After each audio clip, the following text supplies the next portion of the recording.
Hello दोस्तों, GC sir के online platform पर मैं अलसी राव आपका हार्दिक स्वागत करता हूं। दोस्तों इसके पिछले वाले लेक्चर में हम लोगों ने आयनन ऊर्जा और आयनन ऊर्जा को प्रभावित करने वाले कारक पूरी तरीके से कंप्लीट कर चुके थे। आज सेशन को आगे बढ़ाते हैं और लेते हैं सेशन का एक नया टॉपिक और देखते हैं कि आयनन ऊर्जा का अनुप्रयोग कहाँ कहाँ पर होता है, क्या इसका आयनन ऊर्जा का अनुप्रयोग करके हम किन किन वैल्यूओं को फाइंड कर सकते हैं। तो देखते हैं और हेडिंग डालते हैं हम लोग आयनन ऊर्जा के अनुप्रयोग। आयनन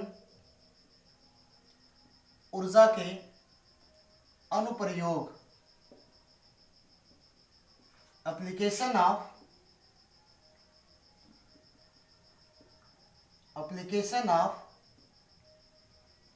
आयोनाइजेशन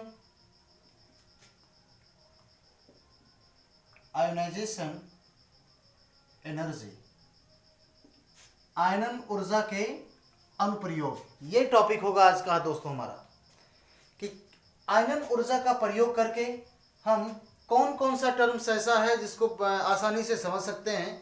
तो देखते हैं सबसे पहला जो टर्म है वो है हमारा धात्विक प्रकृति। यानी आयनन ऊर्जा से हम लोग किसी भी परमाणु का धात्विक प्रकृति हम लोग क्या कर सकते हैं, ज्ञात कर सकते हैं।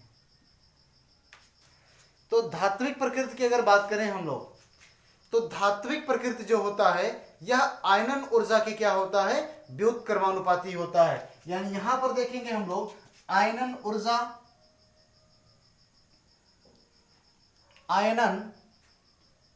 ऊर्जा ये इन्वर्सली प्रोपोर्शनल होता है किसके, धात्विक प्रकृति के। बस ये एक पॉइंट अगर आपको याद है दोस्तों, तो आप धात्विक प्रकृति आसानी से समझ सकते हैं। यानी आयनन ऊर्जा इन्वर्सली प्रोपोर्शनल किसके होगा, धात्विक प्रकृति के। यानी कि अगर आयनन ऊर्जा का मान बढ़ेगा, आयनन ऊर्जा का मान अगर बढ़ेगा तो धात्विक प्रकृति क्या होगी, धात्विक प्रकृति घटेगी। और यदि आयनन ऊर्जा यदि घटेगा तो धात्विक प्रकृति क्या हो जाएगा, धात्विक प्रकृति आपकी बढ़ेगी। यानी तत्वों की धात्विक प्रकृति क्या हो जाएगी, बढ़ जाएगी। तो इस तरीके से हम डिफाइन कर सकते हैं आयनन ऊर्जा से धात्विक और अधात्विक प्रकृति को। जैसे देखें एग्जांपल के लिए, जैसे मान लिया जाए आवर्त सारणी की अगर बात करें, ये आपकी आवर्त सारणी है। अगर आवर्त सारणी में हम लोग बाएं से दाएं जाएं, बाएं से दाएं जाने पर, और आवर्त सारणी में अगर हम लोग वर्ग में ऊपर से नीचे जाएं,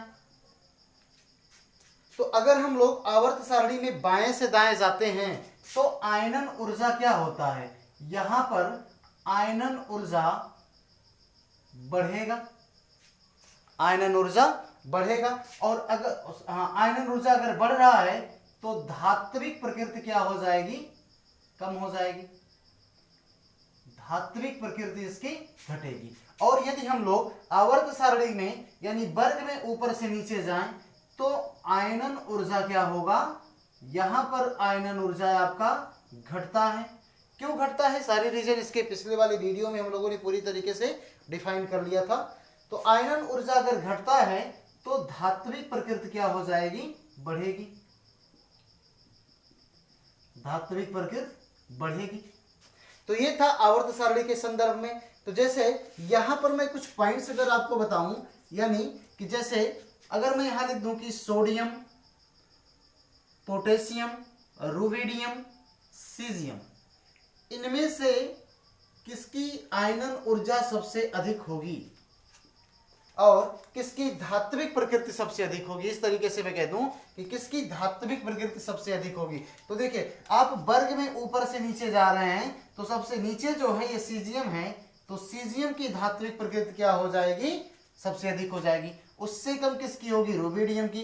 रुबिडियम से कम किसकी हो जाएगी, पोटेशियम की। और पोटेशियम से कम किसकी होगी, सोडियम की। इसी तरीके से अगर मैं बात करूं ये आपका नाइट्रोजन, फास्फोरस, आर्सेनिक, और ये हो जाएगा एंटीमनी और बिस्मथ है। तो यहां पर देखिए, जब आप वर्ग में ऊपर से नीचे जाते हैं, वर्ग में ऊपर से नीचे जाते हैं, तो धात्विक प्रकृति क्या होती है? धात्विक प्रकृति बढ़ती है। इसी तरीके से नाइट्रोजन और फास्फोरस, ये सारे के सारे क्या हैं? आधातु हैं। आप देखेंगे कि धात्विक प्रकृति बढ़ेगी। आर्सेनिक और एंटीमनी, ये जो है उपधातु हैं। और बिस्मथ, बिस्मथ क्या है आपका? यहाँ पे धातु है ये। तो आप यहां भी देख रहे हैं कि धात्विक प्रकृति क्या होती है? बढ़ती है। धात्विक प्रकृति बढ़ती है। लेकिन दोस्तों, धात्विक प्रकृति में एक एक्सेप्शन है, वो आप देख लीजिए। एक्सेप्शन क्या है कि यहां पर मैं नोट करके लिखे दे रहा हूं उसे।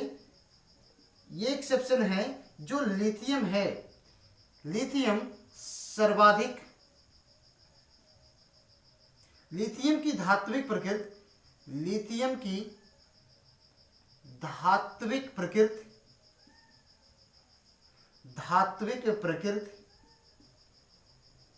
सर्वाधिक होती है।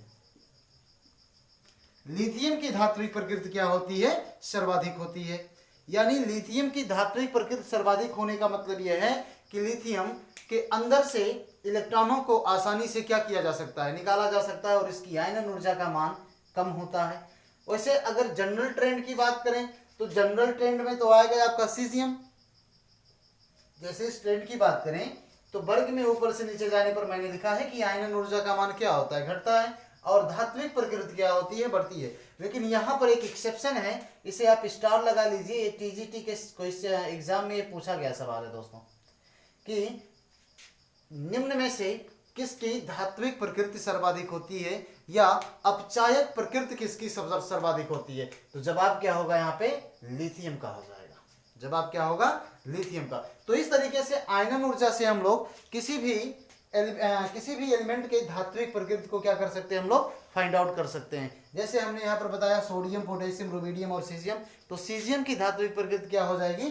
सर्वाधिक हो जाएगी। क्यों? क्योंकि जब आप ऊपर से नीचे जाते हैं तो एटॉमिक रेडियाई क्या होती है? बढ़ती है।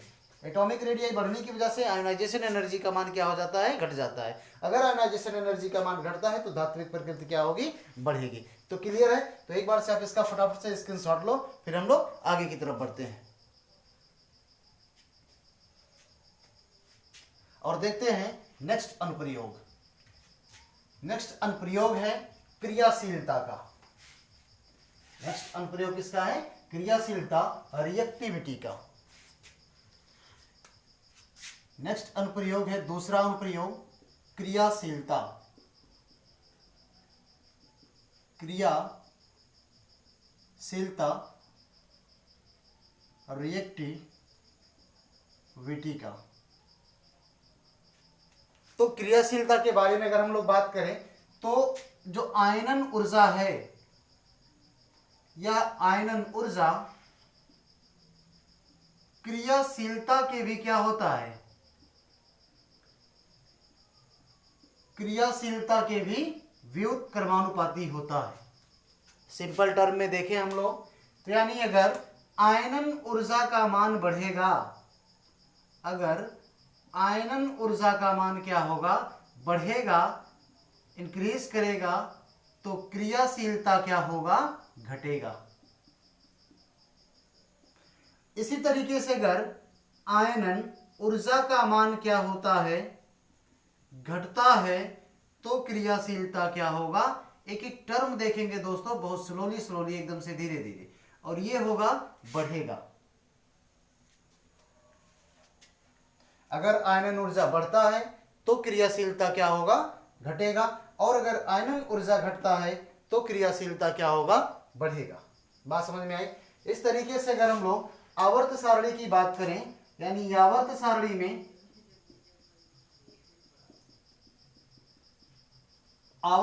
में अगर हम लोग बाएं से दाएं जाएं,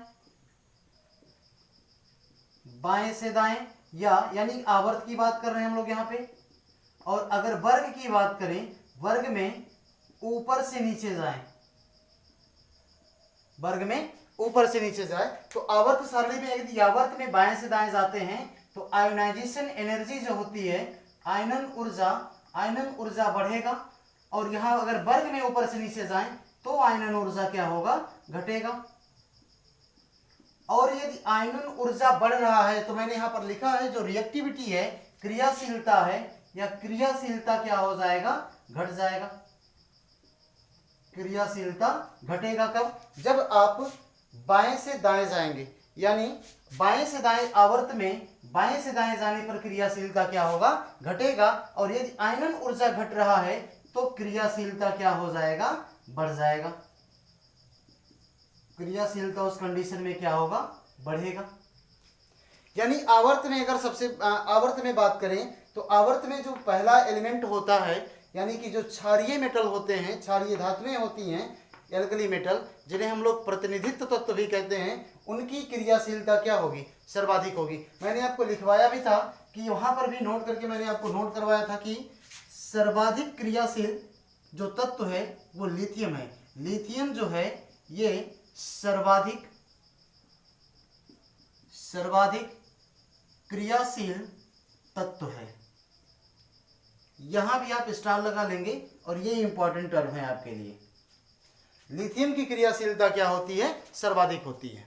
तो ये दो पॉइंट हो गए किसके, आयोनाइजेशन एनर्जी के एप्लीकेशन के बारे में, उसके अनुप्रयोग के बारे में। पहला मैंने आपको बताया धात्विक प्रकृति के बारे में, और दूसरा जो है क्रियाशीलता के बारे में। दोनों धात्विक प्रकृति और क्रियाशीलता दोनों आयोनाइजेशन एनर्जी के इनवर्सली प्रोपोर्शनल होते हैं। आयोनाइजेशन एनर्जी के क्या होंगे, इनवर्सली प्रोपोर्शनल होंगे, यानी एक बढ़ेगा, अगर आयोनाइजेशन एनर्जी बढ़ेगी तो क्रियाशीलता या धात्विक प्रकृति उसकी क्या होगी, घटेगी। यानी वर्ग में अगर आप ऊपर से नीचे जाते हैं तो आयोनाइजेशन एनर्जी की वैल्यू क्या होती है, घटती है, जिसके कारण रिएक्टिविटी क्या होगी, बढ़ेगी। और यदि आप आवर्त में बाएं से दाएं जाते हैं तो आयोनाइजेशन एनर्जी बढ़ती है, जिसके कारण रिएक्टिविटी क्या होगी, वहां पे घटेगी। तो एक बार से आप इसका स्क्रीनशॉट लो दोस्तों, फिर हम लोग आगे की तरफ बढ़ते हैं और देखते हैं नेक्स्ट अनुप्रयोग। और नेक्स्ट अनुप्रयोग है हमारा अपचायक पदार्थ या अपचायक सामर्थ्य कहते हैं इसे हम लोग। अपचायक सामर्थ्य की बात करें तो देखते हैं कि अपचायक सामर्थ्य, नेक्स्ट जो टॉपिक है यह है अपचायक सामर्थ्य। तीसरा है अपचायक सामर्थ्य। रिड्यूसिंग पावर जो होता है किसका सर्वाधिक होता है, उसके लिए आयोनाइजेशन एनर्जी किस तरीके से कैपेबल होती है फाइंड आउट करने के लिए। तो अपचायक सामर्थ्य की अगर बात करें तो अपचायक सामर्थ्य भी क्या होता है, जो आयनन ऊर्जा है, आयनन ऊर्जा के इनवर्सली प्रोपोर्शनल होता है। कौन सा, अपचायक सामर्थ्य। अपचायक सामर्थ्य, अपचायक सामर्थ्य भी क्या होगा, आयनन ऊर्जा के इनवर्सली प्रोपोर्शनल होगा। यानी कि अगर हम लोग बात करें आयनन ऊर्जा की, अगर आयनन ऊर्जा बढ़ता है, आयनन ऊर्जा अगर बढ़ता है तो अपचायक सामर्थ्य क्या होगा, अपचायक सामर्थ्य ये घटेगा। और यदि आयनन ऊर्जा घटता है तो अपचायक सामर्थ्य क्या होगा, अपचायक सामर्थ्य बढ़ता है। ये ट्रेंड इसके लिए भी फॉलो होगा। यानी आयनन ऊर्जा इनवर्सली प्रोपोर्शनल होता है मेटालिक कैरेक्टर के लिए, और दूसरा मैंने आपको बताया रिएक्टिविटी के लिए, और तीसरा है रिड्यूसिंग पावर के लिए, यानी अपचायक सामर्थ्य के लिए भी। यानी उससे जनरल ट्रेंड चलेगा। यहाँ पे अगर आवर्त सारणी की बात करें, आवर्त सारणी, तो आवर्त सारणी में आवर्त में बाएं से दाएं, बाएं से दाएं जाने पर, बाएं से जब दाएं जाते हैं हम लोग, तो अब मैं बार बार इस ट्रेंड को फॉलो इसलिए कर रहा हूं क्योंकि जिससे आपको याद हो जाए। आयनन ऊर्जा जो होता है, आयनन ऊर्जा की वैल्यू जो होती है ये बढ़ती है। अगर आयनन ऊर्जा बढ़ रहा है तो अपचायक जो सामर्थ्य है, अपचायक सामर्थ्य क्या हो जाएगा, इस कंडीशन में घट जाएगा आपका। और यदि वर्ग की बात करें, वर्ग में ऊपर से नीचे जाने पर, ऊपर से नीचे जाने पर आयनन ऊर्जा क्या होता है, आयनन ऊर्जा यहां पर घटता है। अगर आयनन ऊर्जा घटता है तो अपचायक सामर्थ्य क्या होगा, अपचायक सामर्थ्य जो होता है ये बढ़ेगा। तो ये जनरल ट्रेंड है तीनों के लिए, अपचायक सामर्थ्य के लिए भी और धात्विक प्रकृति के लिए भी, और जो मैंने आपको बताया क्रियाशीलता उसके लिए भी। क्लियर है दोस्तों। तो अगर एग्जाम्पल की बात करें तो हम लोग यहां पर लिख सकते हैं, जैसे सोडियम, पोटेशियम, रुबिडियम, सीजियम, ये है। यानी इनमें अगर आपको बताना है कि किसकी अपचायक सामर्थ्य ज्यादा होती है, सबसे अधिक होती है, तो किसकी होती है, यानी जिसकी आयनन ऊर्जा सबसे कम होगी उसकी अपचायक सामर्थ्य क्या हो जाएगी, सबसे अधिक हो जाएगी। तो यहां पर सीजियम की जो होती है आयनन ऊर्जा का मान सबसे कम होता है, इसलिए इसके अपचायक सामर्थ्य का मान क्या हो जाएगा, सबसे ज्यादा हो जाएगा। उसके बाद उससे कम होगा रुबिडियम का, उससे कम होगा पोटेशियम का, और उससे कम किसका हो जाएगा, सोडियम का हो जाएगा। एक पॉइंट हम यहां पर लिखेंगे, वे तत्व जो इलेक्ट्रॉनों को आसानी से, इलेक्ट्रॉनों को दिखाई दे रहा है आपको, इलेक्ट्रॉनों को आसानी से त्यागते हैं, आसानी से क्या होते हैं, त्यागते हैं, अपचायक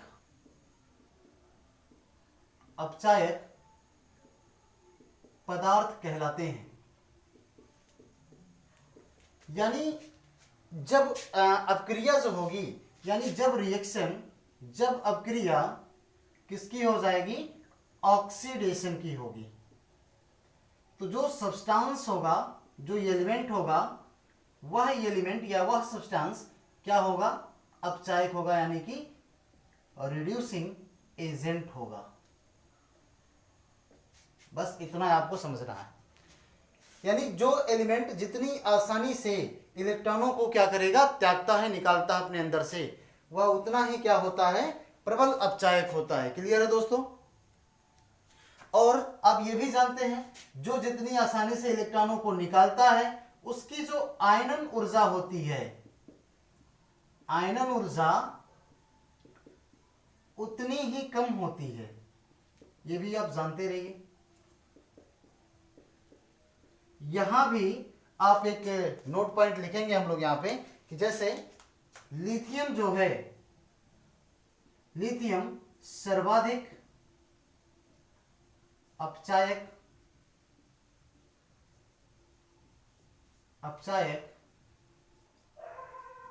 पदार्थ है। लिथियम सर्वाधिक अपचायक क्या होता है, पदार्थ होता है। तो ये ट्रेंड्स जो है ये अपचायक सामर्थ्य के संदर्भ में है। मैंने आपको क्या बताया कि अपचायक पदार्थ क्या होते हैं, ऐसे तत्व जो इलेक्ट्रॉन को आसानी से क्या करते हैं, अपने अंदर से रिमूव करवा दें, निकाल दें बाहर। तो ऐसे सब्सटेंस क्या कहलाते हैं, अपचायक पदार्थ कहलाते हैं। और जो अपचायक पदार्थ होते हैं उनकी आयोनाइजेशन एनर्जी क्या होती है, कम होती है। जिस सब्सटेंस की आयोनाइजेशन एनर्जी या जिस एलिमेंट की आयोनाइजेशन एनर्जी जितनी कम होगी, वह एलिमेंट उतना ही क्या होगा, अच्छा अपचायक पदार्थ माना जाएगा। ठीक है। यानी अपचायक पदार्थ जो होता है, अपचायक पदार्थ की जो अपचायक सामर्थ्य होती है वह आयनन ऊर्जा की क्या होती है, इन्वर्सली प्रोपोर्शनल होती है। यानी अगर आयनन ऊर्जा का मान बढ़ेगा तो अपचायक सामर्थ्य क्या होगा, घटेगा। और यदि आयनन ऊर्जा घटेगा तो अपचायक सामर्थ्य क्या होगा, बढ़ेगा। यानी आवर्त सारणी की अगर बात करें तो जब हम आवर्त में बाएं से दाएं जाते हैं तो आयनन ऊर्जा का मान क्या होता है, बढ़ता है, जिसके कारण अपचायक सामर्थ्य क्या होता है, घटेगा। यानी अगर वर्ग में ऊपर से नीचे जाए तो आयनन ऊर्जा का मान घटेगा, और आयनन ऊर्जा का मान अगर घटेगा तो अपचायक सामर्थ्य क्या होगा, बढ़ेगा। तो ये अपचायक सामर्थ्य यानी तीसरा अनुप्रयोग था। आप एक बार से इसका स्क्रीनशॉट लो, फिर हम नेक्स्ट अनुप्रयोग देखते हैं। इसके अपचायक सामर्थ्य के बाद का यानी चौथा अनुप्रयोग क्या होता है, इसके बारे में देखते हैं। तो नेक्स्ट देखते हैं दोस्तों, ये था अपचायक सामर्थ्य। और नेक्स्ट है हाइड्रोक्साइडों की क्षारीय प्रकृति। नेक्स्ट जो हमारा अनुप्रयोग है यह है हाइड्रोक्साइडों की क्षारीय प्रकृति। यानी नेक्स्ट हेडिंग डालेंगे हम लोग हाइड्रोक्साइडों की, ये चौथा पॉइंट है हमारा, हाइड्रोक्साइडों की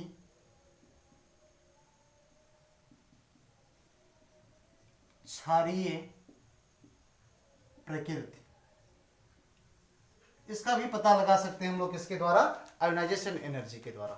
जैसे मान लिया जाए यदि कोई ऐसा हाइड्रोक्साइड कोई ऐसा क्षार है, ठीक है, क्षारीय प्रकृति ज्ञात करनी है, कोई ऐसा क्षार है, क्षार में आप जानते हैं कि OH- आयन उसमें पाए जाते हैं, यानी उनको अगर जल में डाला जाए तो वो वहां से OH- आयन को क्या करते हैं, रिमूव करते हैं। तो यदि हाइड्रोक्साइड में यदि ऐसा कोई धात्विक परमाणु जुड़ा है जो अपने से अंदर से आसानी से इलेक्ट्रॉन को निकाल करके ऑक्सीजन को दे दे, तो जितनी आसानी से वह अपने अंदर से इलेक्ट्रॉनों को निकाल करके ऑक्सीजन को देगा, उतनी ही आसानी से वह धनायन में परिवर्तित हो जाएगा।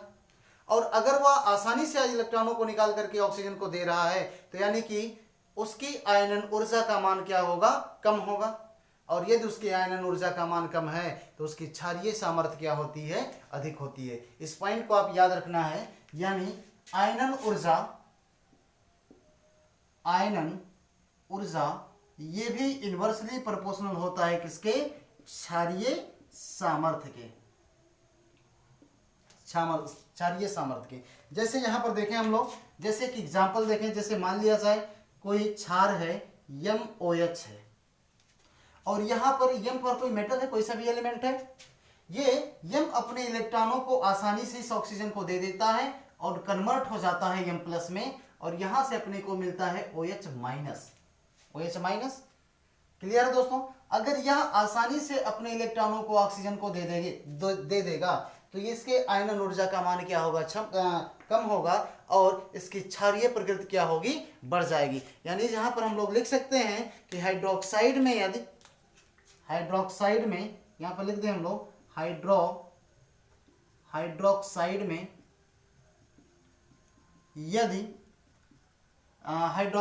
यदि परमाणु की आयनन ऊर्जा, यदि परमाणु की आयनन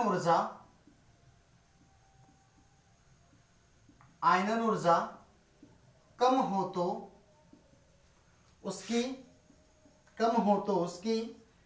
क्षारीय सामर्थ्य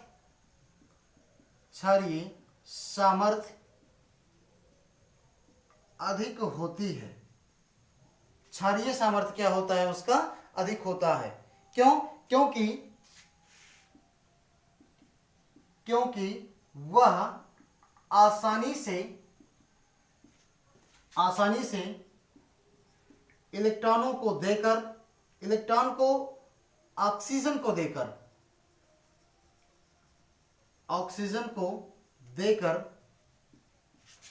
धनायन में परिवर्तित हो जाता है। धनायन में क्या हो जाता है, परिवर्तित हो जाता है, जिससे क्षारीय सामर्थ्य क्या हो जाती है, बढ़ जाती है। अगर आप लिखना चाहे तो इसे लिख लें, जिससे क्षारीय सामर्थ्य बढ़ जाती है। क्षारीय सामर्थ्य क्या हो जाती है, बढ़ जाती है। जैसे अगर हम लोग आवर्त सारणी में जब हम लोग बाएं से दाएं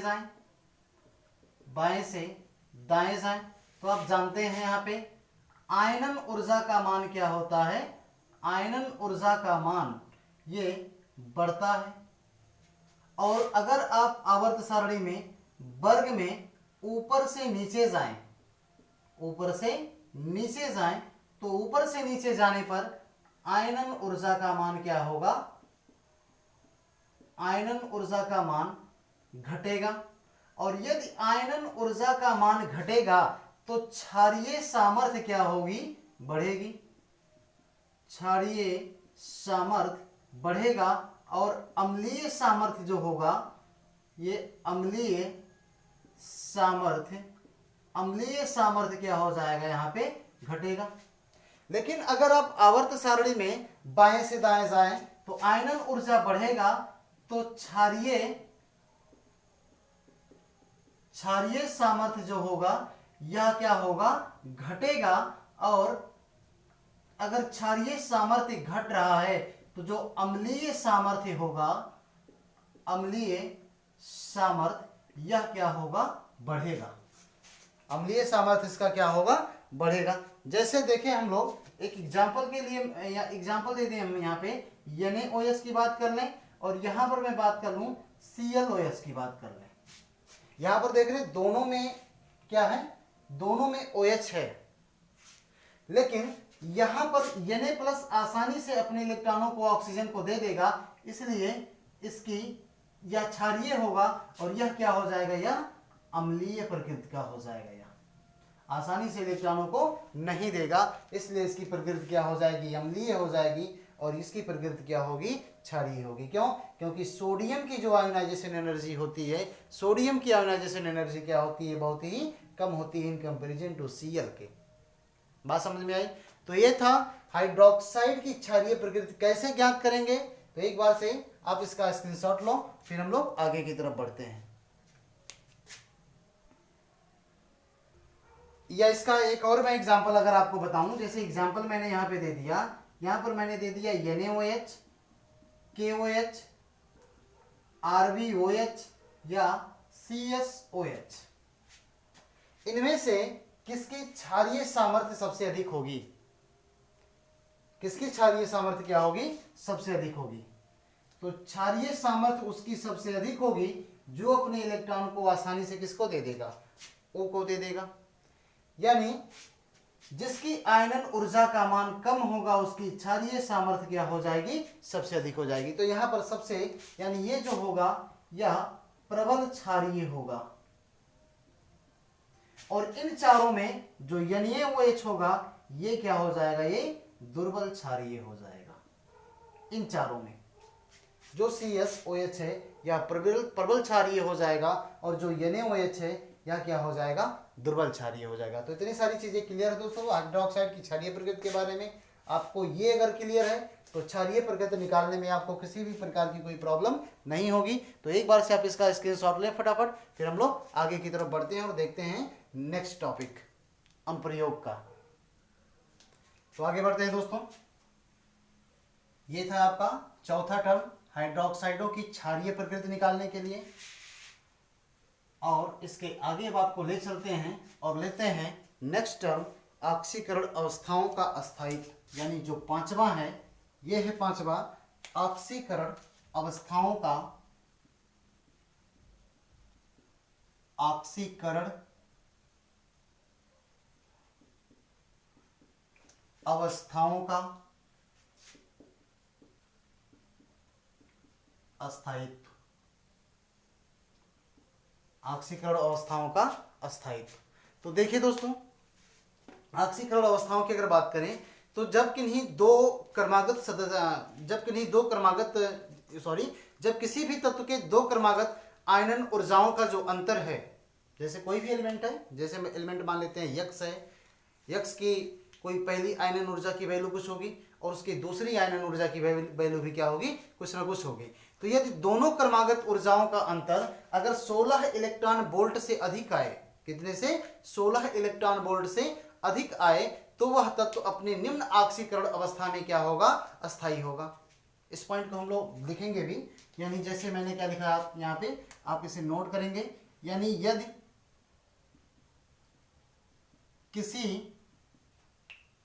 यदि किसी तत्व के दो क्रमागत आयनन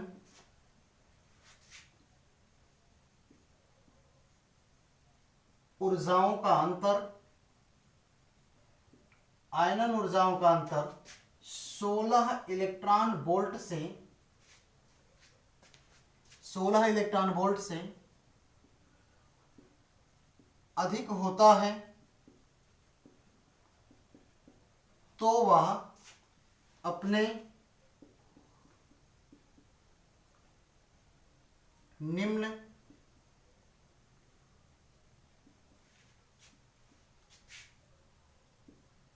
ऑक्सीकरण अवस्था में अस्थाई होगा। क्या बताया मैंने? यदि किसी तत्व के दो क्रमागत आयनन ऊर्जाओं का अंतर 16 इलेक्ट्रॉन वोल्ट से अधिक होता है तो वह अपने निम्न ऑक्सीकरण अवस्था में क्या होगा? अस्थाई होगा। जैसे फॉर एग्जांपल के लिए, जैसे सोडियम जो है, या सोडियम एक इलेक्ट्रॉन को लूज करता है और Na+ बनाता है। आपने यही Na पर कभी भी 2+ का चार्ज आपने नहीं देखा होगा। हमें सदैव आपने देखा होगा Na+ का चार्ज। क्यों? क्योंकि इनके दो क्रमागत आयनन ऊर्जाओं का जो अंतर होता है वह 16 इलेक्ट्रॉन वोल्ट से बहुत अधिक होता है। अगर वह 16 इलेक्ट्रॉन वोल्ट से ज्यादा है, या 16 इलेक्ट्रॉन वोल्ट ही है, या उससे अधिक है, तो वह तत्व अपने निम्न ऑक्सीकरण अवस्था में क्या होगा? अस्थाई होगा। यानी सोडियम की जो ऑक्सीकरण अवस्था है, ऑक्सीकरण अवस्था यह +1 है, और यह इसकी निम्न ऑक्सीकरण अवस्था होगी। यह इसकी निम्न ऑक्सीकरण अवस्था होगी, और यह सोडियम अपने निम्न ऑक्सीकरण अवस्था में ही क्या होगा? अस्थाई होगा। लेकिन अगर बात करें हम लोग, यदि कोई ऐसा भी तत्व है जिसके दो क्रमागत आयनन ऊर्जाओं का अंतर अगर 11 इलेक्ट्रॉन वोल्ट से कम हो जाए, 11 इलेक्ट्रॉन वोल्ट से कम हो जाए, तो वह अपने उच्च ऑक्सीकरण अवस्था में क्या होगा? अस्थाई होगा। इस पॉइंट को भी हम लोग लिखेंगे। यानी यदि किसी तत्व के दो क्रमागत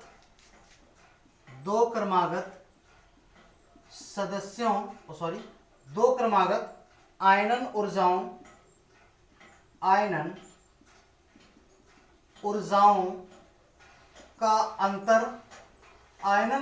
का अंतर 11 इलेक्ट्रॉन वोल्ट से कम हो तो वह अपने उच्च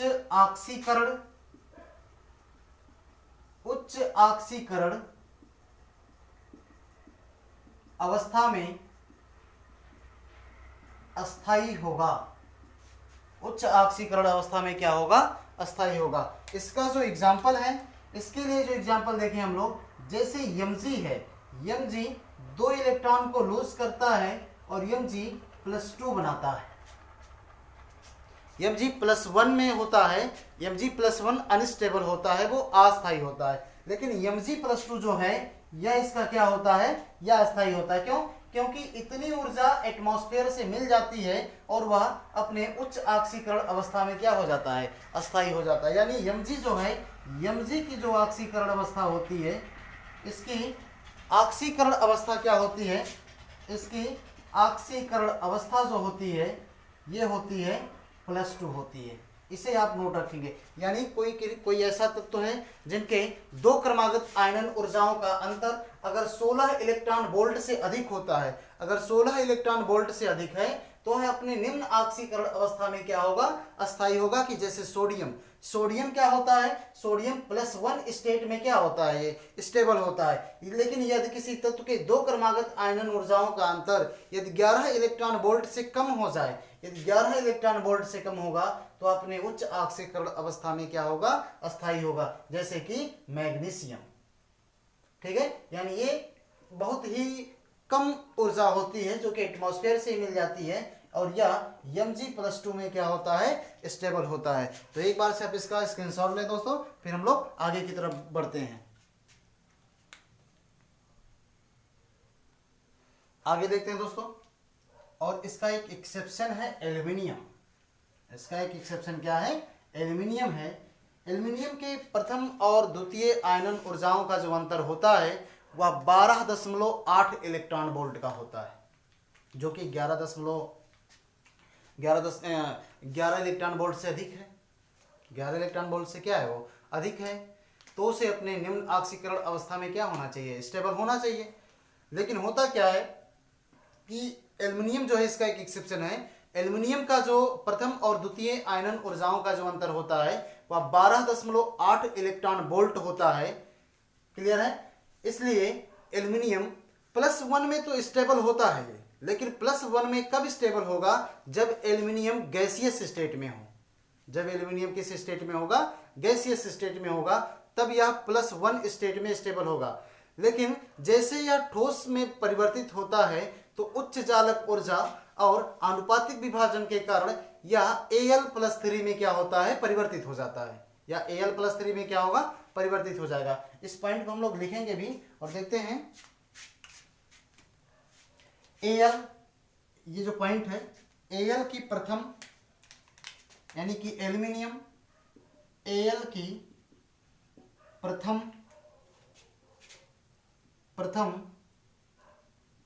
तथा द्वितीय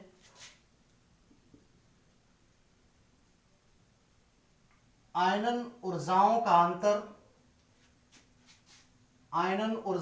अंतर 12.8 इलेक्ट्रॉन वोल्ट होता है। अतः एल्युमिनियम को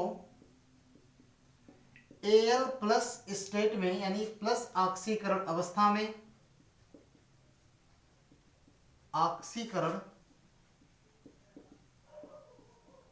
में अस्थाई होना चाहिए, परंतु एल्युमिनियम का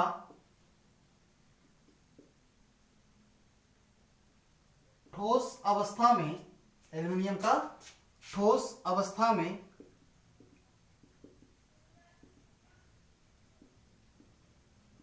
उच्च चालक ऊर्जा और आनुपातिक विभाजन के कारण यह Al+3 में परिवर्तित हो जाता है। Al+3 में परिवर्तित हो जाता है। मैंने क्या लिखा है? बिल्कुल क्रिस्टल क्लियर कर लीजिए इसे आप। एल्युमिनियम की प्रथम तथा द्वितीय आयनन ऊर्जाओं का जो अंतर होता है यह 12.8 इलेक्ट्रॉन वोल्ट का तो होता है, जो कि 11 इलेक्ट्रॉन वोल्ट से अधिक है।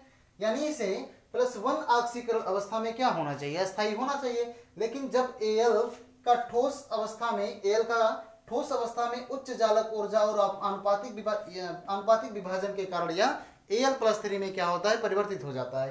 अब ये जो चालक ऊर्जा है, ये सारी की सारी टर्म्स जो हैं हम लोग आगे चल करके देखेंगे। वहाँ पे जलयोजन ऊर्जा क्या होता है, चालक ऊर्जा क्या होता है, आनुपातिक विभाजन क्या होता है। जब केमिकल बॉन्ड का चैप्टर शुरू होगा तो वहाँ पर हम लोग देखते हैं कि बॉर्न हेबर साइकिल वगैरह, तो उसमें यहाँ पर यूज़ किए जाते हैं चालक ऊर्जा। तो जब हम नेक्स्ट चैप्टर आपको पढ़ाएंगे तो वहाँ पर हम आपको पूरा डिटेल में से बताएंगे। ठीक है? तो यहाँ पर देखो होता क्या है, जैसे 3Al+ है, यह कन्वर्ट हो जाता है किसमें? Al+3 में और 2Al में। इनका आनुपातिक विभाजन हो जाता है और यह Al+ किस में कन्वर्ट हो जाता है? Al+3 में। तो ये था ऑक्सीकरण अवस्थाओं का अस्थायित्व, जिसमें मैंने आपको बताया ऑक्सीकरण अवस्थाओं में कि किसी भी तत्व के दो क्रमागत आयनन ऊर्जाओं का अंतर यदि 16 इलेक्ट्रॉन वोल्ट से अधिक है तो वह तत्व अपने निम्न ऑक्सीकरण अवस्था में अस्थायी होगा, और लेकिन अगर किसी भी तत्व के दो क्रमागत आयनन ऊर्जाओं का अंतर अगर 11 इलेक्ट्रॉन वोल्ट होता है तो वह उच्च ऑक्सीकरण अवस्थाओं में क्या होगा? अस्थायी होगा। बात समझ में आई? एक एक्सेप्शन भी मैंने आपको बताया कि एल्युमिनियम की प्रथम तथा द्वितीय आयनन ऊर्जाओं का जो अंतर होता है वह 12.8 इलेक्ट्रॉन वोल्ट होता है। यानी इस प्रकार से अगर माना जाए तो एल्युमिनियम को उसकी निम्नतम ऑक्सीकरण अवस्था Al+3 में अस्थायी होना चाहिए। लेकिन ठोस अवस्था में क्या होता है कि एल्युमिनियम की उच्च चालक ऊर्जा और आनुपातिक विभाजन के कारण यह Al+3 किस में परिवर्तित हो जाता है? Al+ किस में परिवर्तित हो जाता है? Al+3 में परिवर्तित हो जाता है दोस्तों। तो ये था ऑक्सीकरण अवस्थाओं का अस्थायित्व। इसका आप स्क्रीनशॉट लीजिए और देखते हैं इसका नेक्स्ट और लास्ट टर्म, बंध की प्रकृति। या तो मेरे पास यहाँ पर काफी स्पेस है, यहीं पर हम लोग दे देते हैं। छठवां जो पॉइंट है ये है बंध की प्रकृति। ठीक है, बंध की क्या प्रकृति। तो बंध के प्रकृति की अगर हम लोग बात करें तो सिंपल सा रिलेशन होता है, यहां पर आपको तुरंत याद हो जाएगा। अगर आयनन ऊर्जा जो है, यहां पर जो आयनन ऊर्जा होता है, आयनन ऊर्जा जो होता है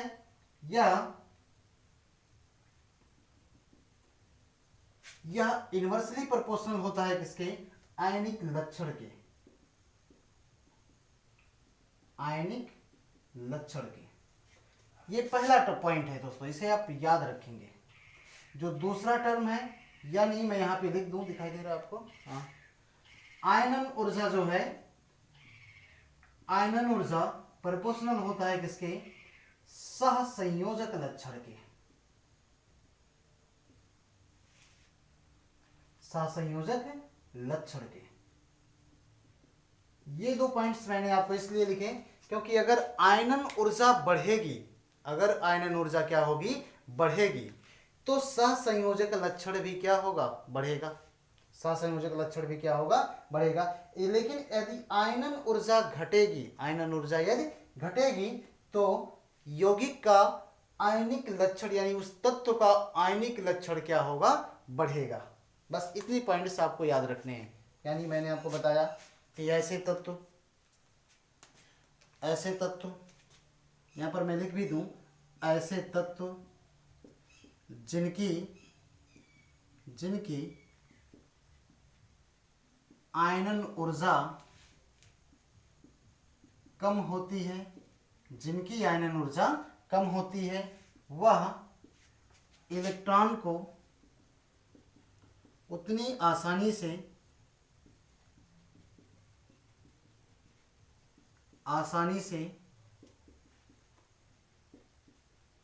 त्यागते हैं और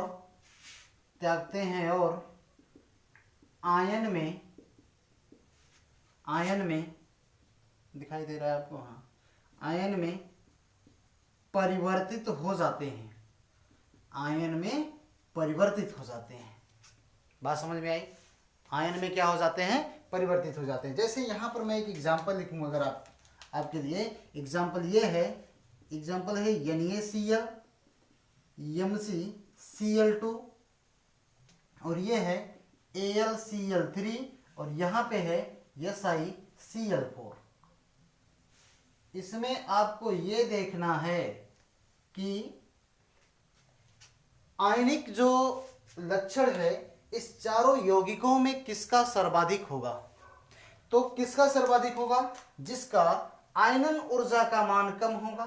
आयनन ऊर्जा का मान NaCl का कम है, इसी तरीके से इससे कम है MgCl2 का, इससे कम है AlCl3 का, और सबसे कम है SiCl4 का।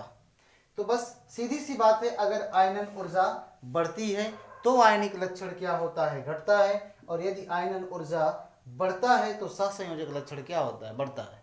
इसीलिए आप देखते हैं कि जो आवर्त सारणी के फर्स्ट ए और सेकंड ए के जो एलिमेंट है वह कोवेलेंट बॉन्ड नहीं बनाते हैं। वो कैसे बॉन्ड बनाते हैं, वो आयोनिक बॉन्ड बनाते हैं। जैसे ये NaCl है, यह NaCl दो आयनों से मिलकर के बना है, एक Na+ और दूसरा क्या है, Cl-। ये जो MgCl2 है यह भी बना है Mg+2 और 2Cl- थे। यानी ये जो AlCl3 है इसमें कोऑर्डिनेट बॉन्ड पाए जाते हैं, यहाँ पर तो पाए ही जाते हैं दोस्तों, इसमें भी पाए जाते हैं। ये Al, ये Cl, बॉन्ड Cl, ये Cl। हालांकि ये आयनिक कंपाउंड भी बनाता है AlCl3, लेकिन ये आयनिक कंपाउंड जनरली नहीं बनाते हैं। बात समझ में आई? तो ये थे आयनिक ऊर्जा यानी आयनन ऊर्जा के अनुप्रयोग। तो यहाँ पर आयनन ऊर्जा का अनुप्रयोग पूरा होता है। तो मैंने आपको क्या बताया दोस्तों, मैंने आयोनाइजेशन एनर्जी होती है इसके बारे में कंप्लीट स्टडी का आपको करवाई। आयोनाइजेशन एनर्जी को प्रभावित करने वाले जो कारक होते हैं पूरी तरीके से मैंने आपको बता दिया। आयोनाइजेशन एनर्जी की जो महत्वपूर्ण बिंदुएं होती हैं वह भी मैंने आपको बता दिया। और आज आयोनाइजेशन एनर्जी का लास्ट टॉपिक था हमारा आयनन ऊर्जा के अनुप्रयोग। किस तरीके से आयनन ऊर्जा का अनुप्रयोग करके हम विभिन्न टर्म ऐसे होते हैं जिनको फाइंड आउट कर सकते हैं, उसकी भी एक कंप्लीट स्टडी हम लोगों ने कर ली। तो एक बार से आप इसका स्क्रीनशॉट ले लीजिए और अपनी नोट्स बनाइए और यस वीडियो आपको कैसा लगा आप मुझे लाइक शेयर कमेंट करके जरूर बताएंगे। और यदि आप मेरे चैनल पर नए हैं तो चैनल को लाइक और सब्सक्राइब जरूर करेंगे। तो कल फिर मिलते हैं दोस्तों। Then bye to all of you.